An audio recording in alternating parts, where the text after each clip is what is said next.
As we head to Lake Havasu, catch glimpses of what I believe is Lake Mead, and we do pass the Hoover Dam.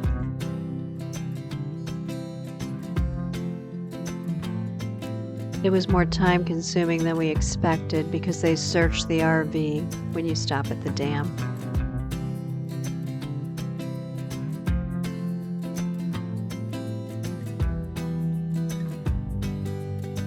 We arrive at Lake Havasu State Park in the late afternoon, so we basically just enjoy the sunset that evening. And we do love the sunsets in Lake Havasu.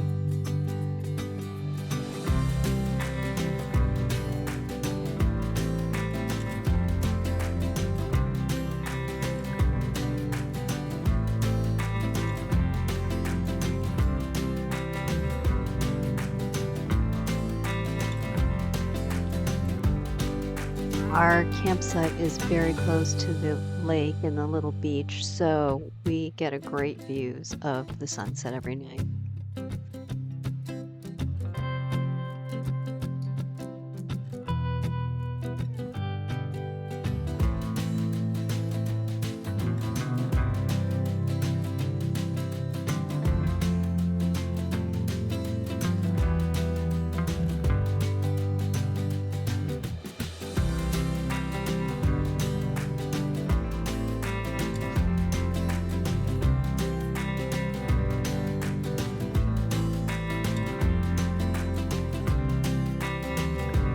Our first days, we check out a park and hang around town because we have errands to run and things to do. So we stay pretty close to home, and we do revisit the area around London Bridge, which is kind of very touristy.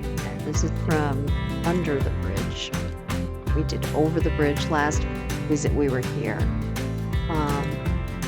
And we hope to actually eventually go out to eat, but as it turns out, I catch COVID while I'm here. So we don't end up exploring half as much as we thought we would. They still have the Christmas decorations out.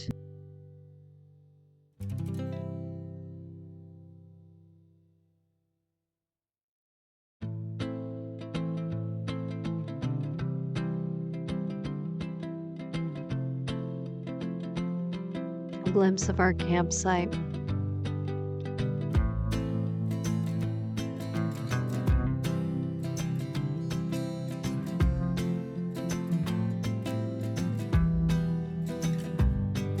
Sunset makes the mountains behind the state park turn pink.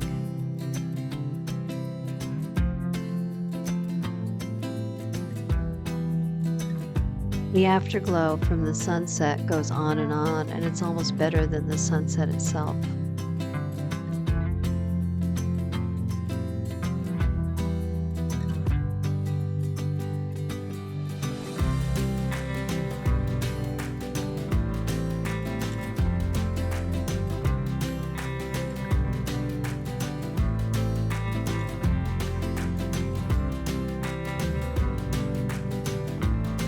We head out to check out another little hiking trail just around town, or just outside of town, actually.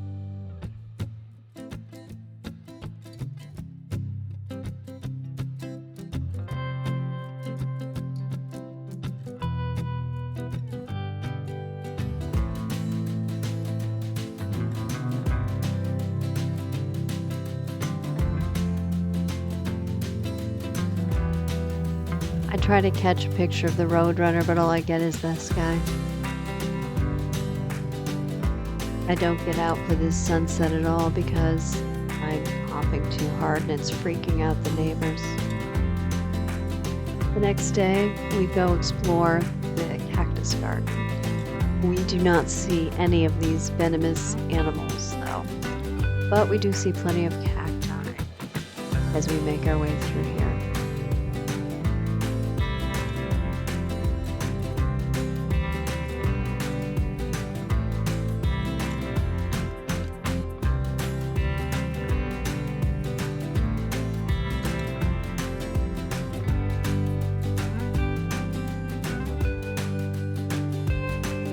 next to a path that goes up to this little overlook.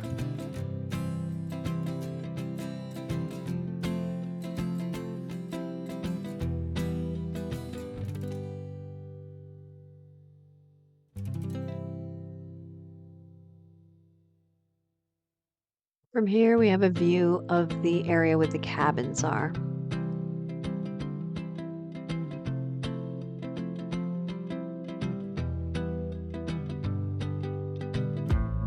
I make it out for a little bit of sunset and befriend these guys who think I'm going to feed them, but because I never do, they lose interest in me.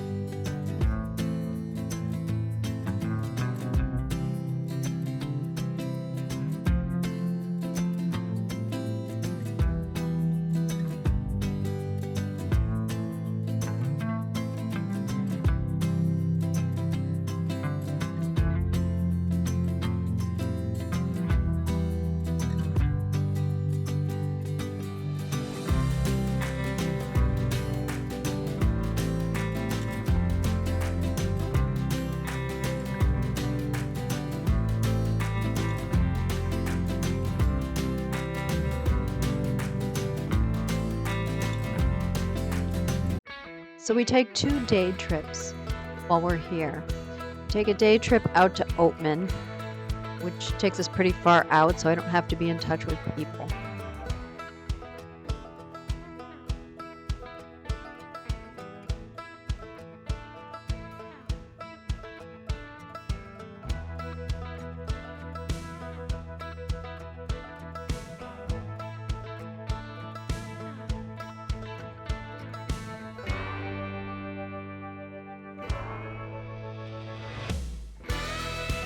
There's a lot of areas out here where people can just camp out in the desert or out on the side of the road. And out here we start seeing the burrows that we had hoped to see when we got into Oatman.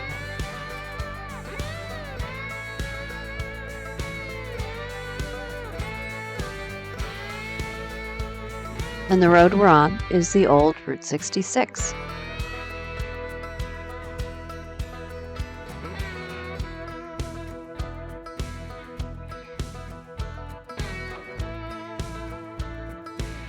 Oatman was home to 3 of the most profitable mines in Arizona.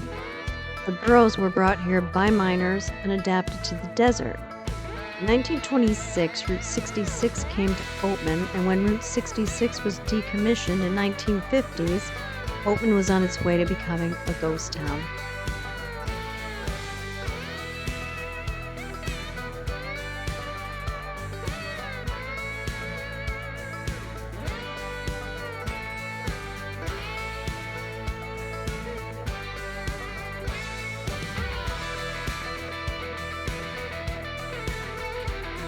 Normally, the wild burros are wandering around town and people can buy alfalfa to feed them. And Mike bought himself some alfalfa, but he never found any burros, so eventually we head out of town to go back to the burros we saw on our way in. Olive Oatman was kidnapped by the Yavapai Indians in 1851. Her family was massacred, and she was later traded to the Mojave tribe in 1856. Her family was massacred by the Yavapai Indians, and the town is named for her family.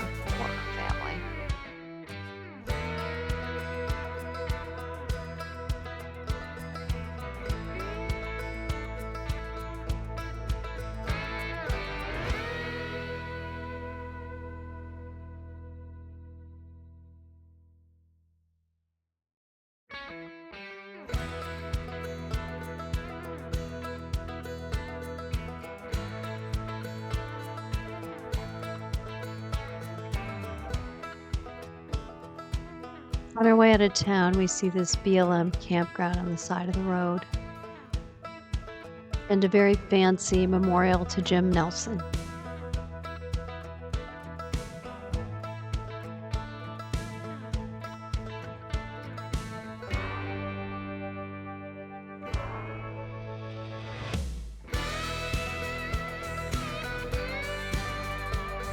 We park on the side of the road to go find the burros that Mike intends to feed. And we walk through the cholla that Mike later gets stuck in his feet. And Mike feeds the burros while I watch.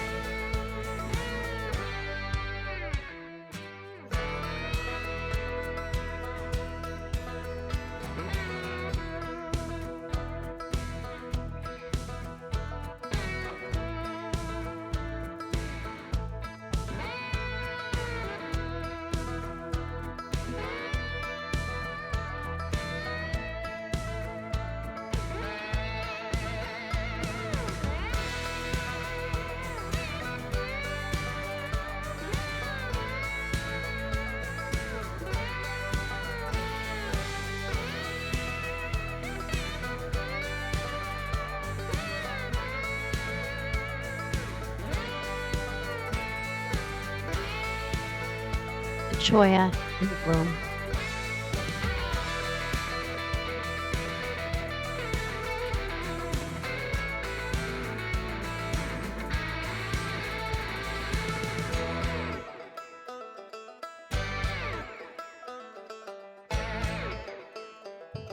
The thing we weren't ready for was when Mike runs out of the alfalfa and they start to expect more and he doesn't have it, and then we decide to kind of take off. You can't hear them getting irritated because we made a getaway at the end.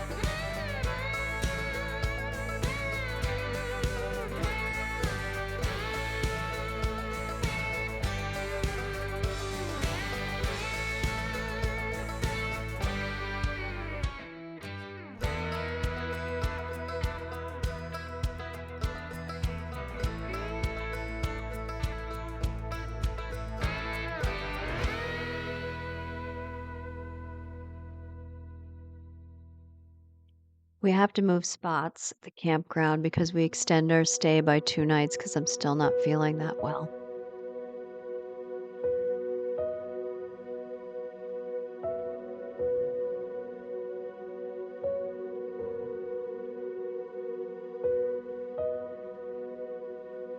The next day, we head to the Poston Memorial Monument, where 17,867 people of Japanese ancestry were held during World War II from May 1942 until November 1945. It was built on an Indian reservation land.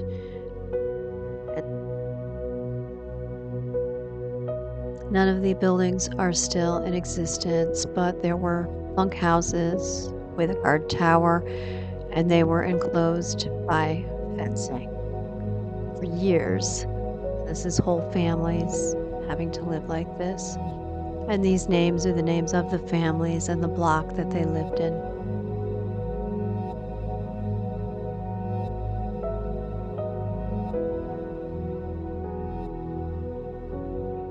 The next day, we head down to Oregon Pipe from Lake Havasu.